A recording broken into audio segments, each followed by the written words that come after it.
start. Okay, I was born in Khulna in 1979. All my life I owe to my father. He was actually my idol.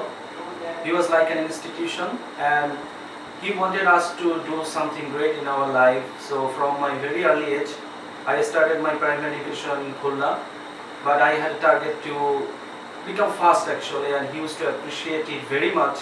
So that's why. And another thing that he appreciated very well, that actually has defined me or shaped my career in a sense that he always loved to see me reading something, whatever it is. It doesn't matter whether it is from my textbook or any other thing, and he always appreciated that. So that's why from a very early age I was fond of reading anything, and that has shaped me, and I was doing very good. And when I was in class 4, still I remember that one of my elder brothers, he passed his HSC from Dhaka College, and his intention was to get chance in BUET, but unfortunately he didn't get chance there. So I still remember how dejected, how devastated he was. Then I asked him the question, why you are feeling so disappointed? He basically told me that, well, my target was always to get chance in BUET, do the engineering, but I couldn't get chance because only 536 are there. And he also shared one thing, that only best 36 are allotted for the computer science and engineering, and they are considered the best student of the country also. So that was the time I made up mind to do my computer science engineering in BUET. And I kept his guide, that's the complete guide, and whenever I used to have time, I used to look at that. So that was my dream actually, I should say. And it was very tough for a student of Khulna to get chance even in BUET, and thinking about computer science is something I think imaginative, I should say. And whenever I used to share with some people around me, they used to laugh at me. But I was never demotivated because it was set inside my heart, so that used to always give me the energy. So after passing the HSC from Khulna Public College, I started taking the admission coaching from Sunrise, and I started doing very well because I was very good at mathematics. And again, I'm thankful to my father because I still remember that from class 1, he used to give me two things. One is, along with my mathematics textbook, he used to provide me the notebook of that, solution book, although some people used to criticize that, but I have never misused that.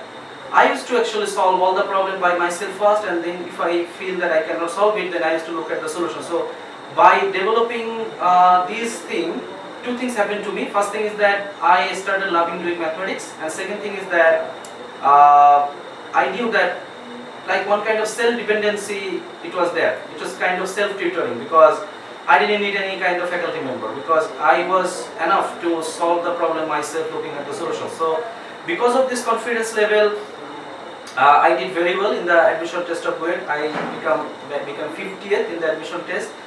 But unfortunately, what happened, when I came to BUET, after just 1 month, I lost my father, who was all my inspiration.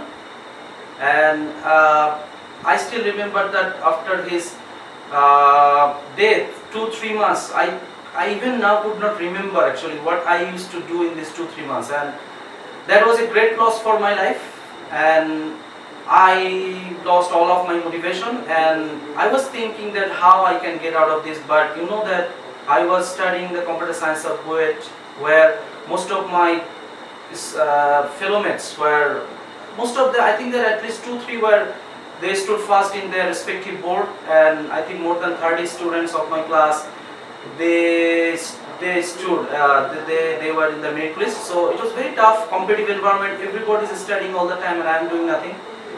And that was that created frustration. But again, at that time, I get another mentor, who is one of my elder brothers. His name is Colonel Abdul Motin.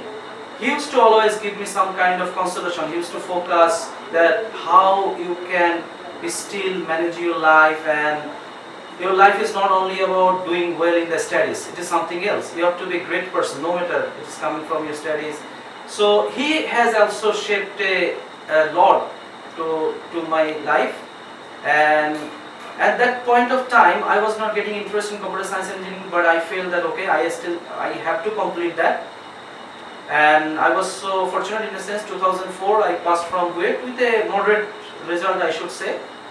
And then I made up my mind to do teaching. I don't know, from the very early age of my life, I love to teach anything. Like whenever I could demonstrate anything to somebody, that used to give me some kind of delightness. I still remember at my intermediate level, I used to give tuition to my three of my classmates even, without charging anything. So I love teaching. That was my passion. Then I joined Sylhet International University in Sylhet 2004, May 19. I think that today, today also May 19, it's really a coincidence. Today I am completing my 1 decade of teaching experience. So it's a great opportunity to even recall the memory. I think that this is the time I started my teaching, and after 8 months I came to City University in Dhaka, and after 2-3 months, within these 2-3 months, I had another opportunity to meet Dr. Nazrul Islam, who is actually a graduate of AIT Bangkok. He is now Dean of Uttara University. Whenever I met him, he basically has given me the idea that, well, Mr. Arif, that as you are not loving your engineering profession, engineering education, you could go to AIT for doing your MBA. And I made up my mind, well, that's a great idea. And they come from AIT, the professors came, and I did very well in the admission test. I got the fellowship to study my MBA, and when I went abroad to do my MBA, that was basically one of my turning point, I believe, because whenever I went there, it's a fantastic university. And again, I started getting the motivation and all the energy back. And then after doing very well, I got the opportunity to do my master's with a French government scholarship in ESCP Europe, which is the first business school of the world, and it always ranked itself in the top 5 of Financial Times ranking. And that was one of the greatest thing happened to my life. I started learning from the greatest professors there, great environment, and spending 1 year there and traveling to 8 or 10 European countries. That had given me another kind of self-dependency, self-confidence, and I have learned a lot from their management education. I think that I have learned a lot of managerial experience from there. And then I came back, and in 2008 I started teaching in AIB in the business school.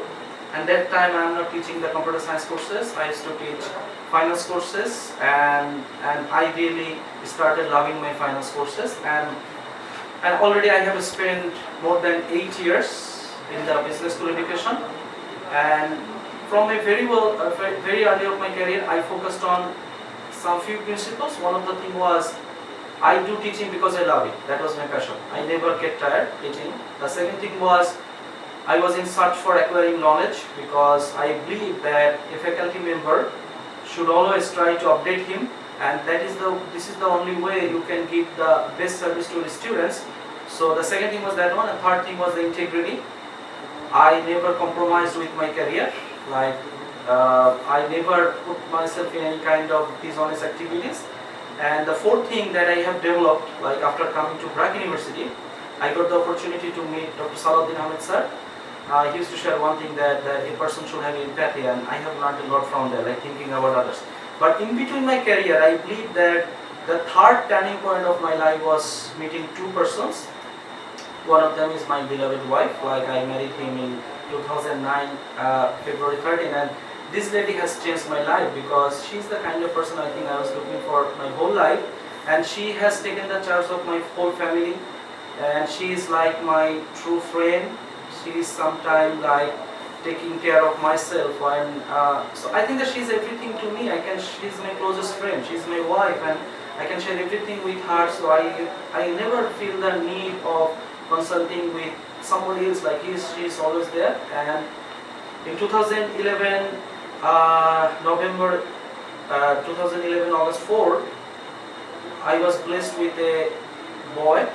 His name is S.M.Arifuzzaman, and you know that every time I had the feeling of losing my father, but it's so coincidental that whenever I become my father, I found that my son looked like my father, and when he's growing up, he's becoming more like my father. So I feel that I got all of my inspirations back through my child, son, and Alhamdulillah, I think that I am now feeling the competitiveness that I used to have when I used to doing taking preparation for GUET admission test. That level of competitiveness I again got back, and now I am using my intelligence more than in time I used to do.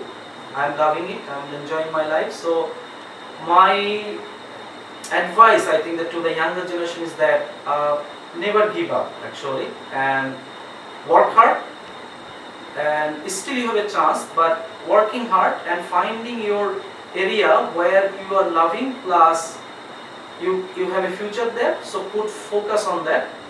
Still, if you can become expertise in some field, you can do great for your life. So never give up, and enjoy your work, and if you can enjoy your work, I think that nobody can stop you. So I believe that should be my request to the younger generation, so that they can become a real successful, and put focus on every relationship, like give value to every relationship, like your relationship with your family member, with your son, with your friends, with your colleagues, with your boss. So please put a special attention to every relationship. Don't take anything for granted, and if you can do that, within a very short time you will live a very wonderful life, and you will have no regrets, I believe. Okay? Thank you very much to Chotonawab for giving me the opportunity to share my journey. Thank you.